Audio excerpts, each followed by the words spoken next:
Now, what is recurrence relation? To put it simply, right, recurrence relation is just a relationship between the current term and the subsequent term. Okay, so you'll be defined like just relate both of them, and it has to be usually immediate neighbors. It doesn't have to be only one neighbor. So like let's say now when you see this when you see this un, you must understand that the next term will be un plus 1. The previous term is un minus 1. Recurrence relation can be a relationship between all of that, like can be between two terms or three terms or so on. So essentially that's the idea. You recursively define the sequence. So let's look at the following one. So n plus 1 equals to xn plus 5. So essentially what you want, if this is the current term, then this will be the next term.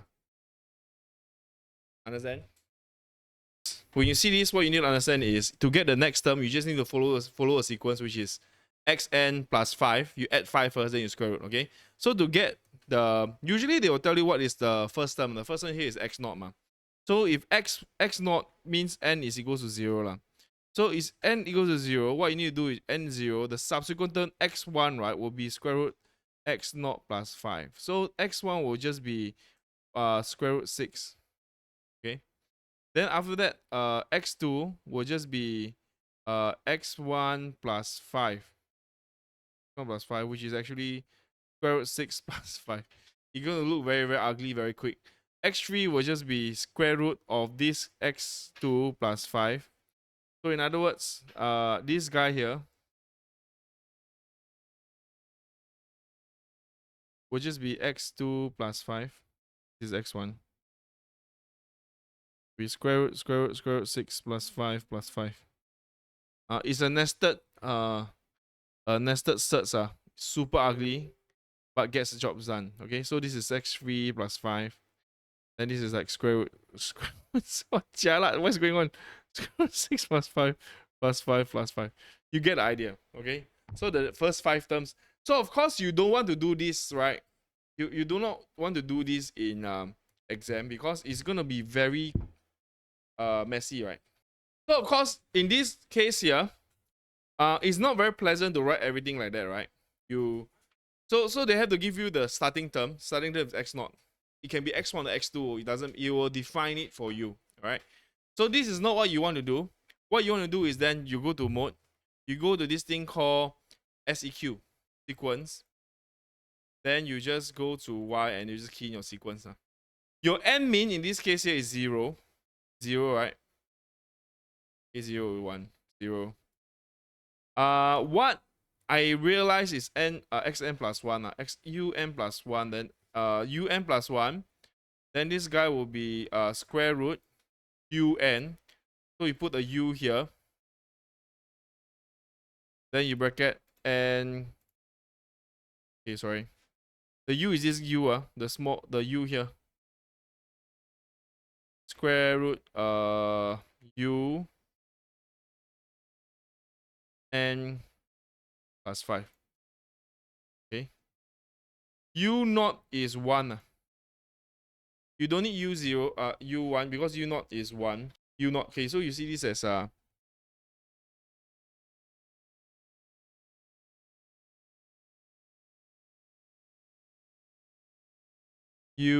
plus 1, un plus 5. Jalat.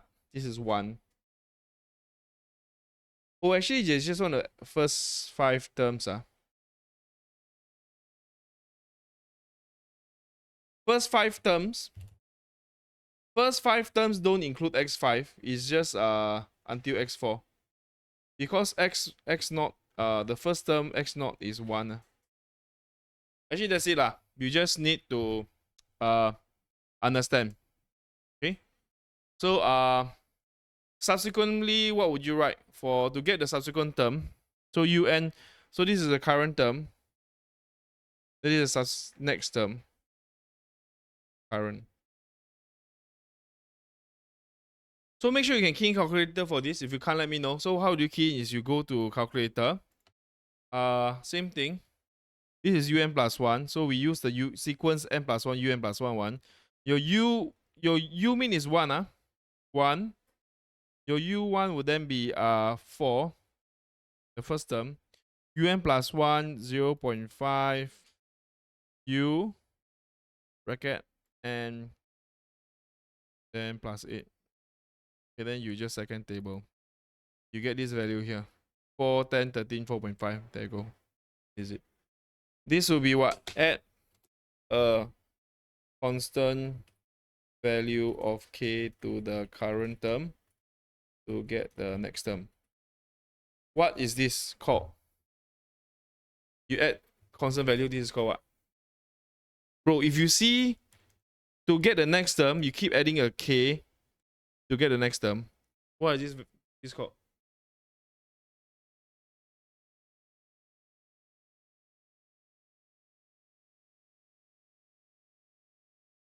Bro, this is arithmetic progression. AP. You keep adding a constant term to get correct or not? You keep adding d. There's the k. We basically with k as a common difference. So if a0 is 3, a1 will just be 3 plus k, a2 will just be 3 plus 2k. Keep adding. a3 will just be 3 plus 3k. a4 will just be 3 plus 4k. The next one will be, you just multiply by a constant value. This is which means this is actually you keep multiplying constant value, this is geometric progression with a common ratio of -2. Okay, so your first term was 3. u1 obviously is -6. u2 was just 12. u3 will be -24. u4 will just be 48. So this is when you think about it, this is Tm. This is Tn minus 1. This is Tn minus 2.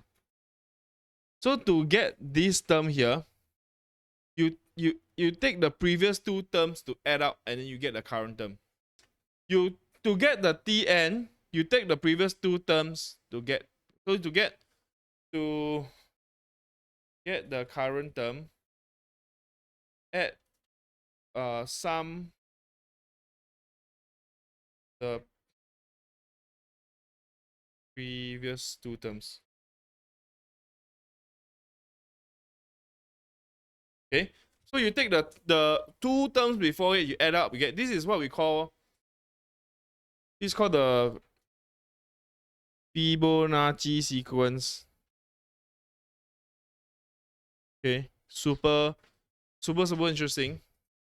You told that T1 is 0, T2 is 1, T3 will be 0 plus 1, which is 1, T4 will be 1 plus 1, which is 2, T5 will just be 3.